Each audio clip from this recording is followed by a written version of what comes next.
It is easy to identify that the variety of alcoholic beverages has increased in an exponential way through time.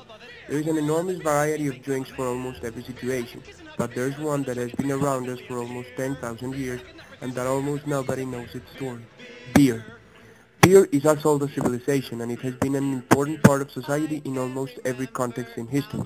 In Colombia, we don't have a lot of different beers compared to some European countries like Denmark and Germany, but we certainly enjoy beer on a daily basis.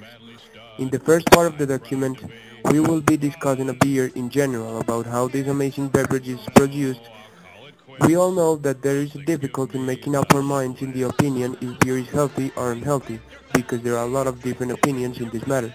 After talking about the generalities of beer and its production, we will dedicate an important segment to this aspect.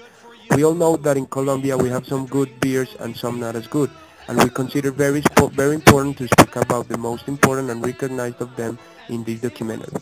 So that will be the next step in this little project.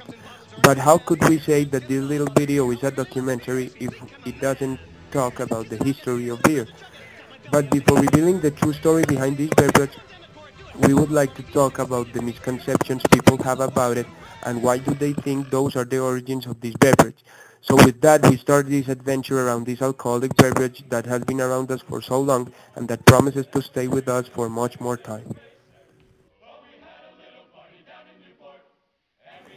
Beer is produced by the saccharification of starch and fermentation of the resulting sugar. The starch and saccharification enzymes are often derived from malted cereal grains, most commonly malted barley and malted wheat. Unmalted maize and rice are widely used adjuncts to lighten the flavor because of their lower cost. The preparation of beer is called brewing. Most beer is flavored with hops, which add bitterness and act as natural preservative, though other flavors such as herbs or fruit may occasionally be included. If you have got party plans this weekend, don't be afraid to knock back a cold one. Beer has several surprising health benefits. Despite beer's bad reputation, it actually has a number of natural antioxidants and vitamins that can help prevent heart disease and even rebuild muscle. It also has one of the highest energy contents of any food or drink. Of course, this means you need to set limits. One beer gets you going, four makes you fat.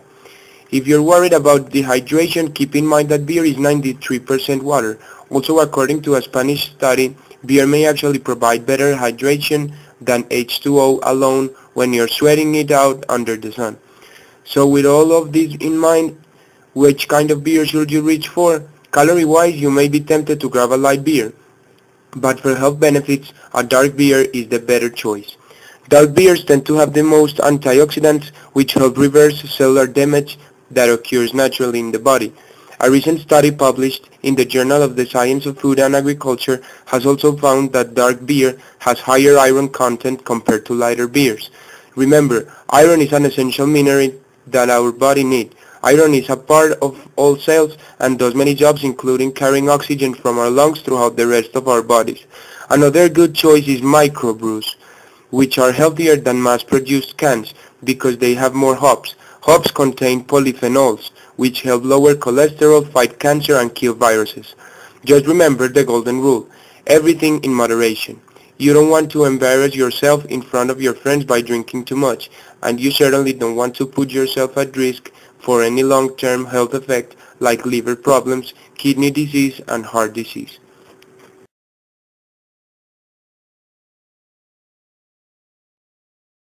Normally people would believe that beer is not as old as it is and that it's probably invented by Germans, but obviously that's wrong.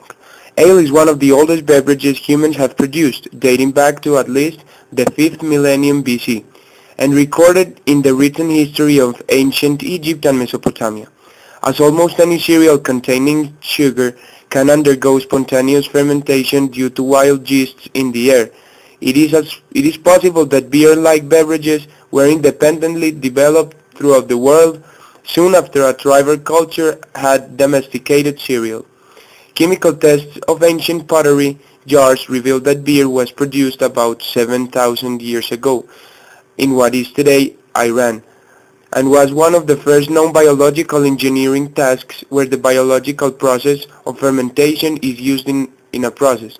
In Mesopotamia, the oldest evidence of beer is believed to be a 6,000-year-old Sumerian tablet depicting people drinking a beverage through reed straws from a communal bowl. A 3,900-year-old Sumerian poem honoring Ninkasi, the patron goddess of brewing, contains the oldest surviving beer recipe, describing the production of beer from barley via bread. The invention of bread or beer has been argued to be responsible for humanity's ability to develop technology and build civilization. The earliest chemical confirmed barley beer to date was discovered at Göbekli Tepe in the central Zagros mountain of Iran. Beer may have been known in Neolithic Europe as far back as 3000 BC and was mainly brewed on a domestic scale. Ale produced before the Industrial Revolution continued to be made and sold on a domestic scale, although by the 7th century AD beer was also being produced and sold by European monasteries. During the Industrial Revolution, the production of beer moved from an artisanal manufacture to industrial manufacture, and domestic manufacture ceased to be significant by the end of the 19th century. The development of hydrometers and thermometers changed brewing by allowing the brewer more control of the process and greater knowledge of the results. Around the world, there are a lot of different types of beer. In Europe, you can find almost every existing variety of ale. In Colombia, some companies are trying to make some changes by producing different varieties of beer. The two most popular types in Colombia are the blonde ale and the dark beer. Blonde beer. Pale ale is a beer which uses a warm fermentation and predominantly pale malt. It is one of the world's major beer styles. The higher proportion of pale malts results in a lighter color. The term pale ale was being applied around 1703 for beers made from malts dried with coke, which resulted in a lighter color than other beers popular at that time. Different brewing practices and hop levels have resulted in a range of taste and strength within the pale ale family. Dark beers. Dark beers tend to be stronger in flavor and also tend to taste more like malt. These types of beer are very popular among the Europeans. In Colombia, some companies are trying to make dark beer like Club Colombia, Tres Cordilleras and Santo Tomás. The two last companies are relatively new companies that have a very strong European influence in them.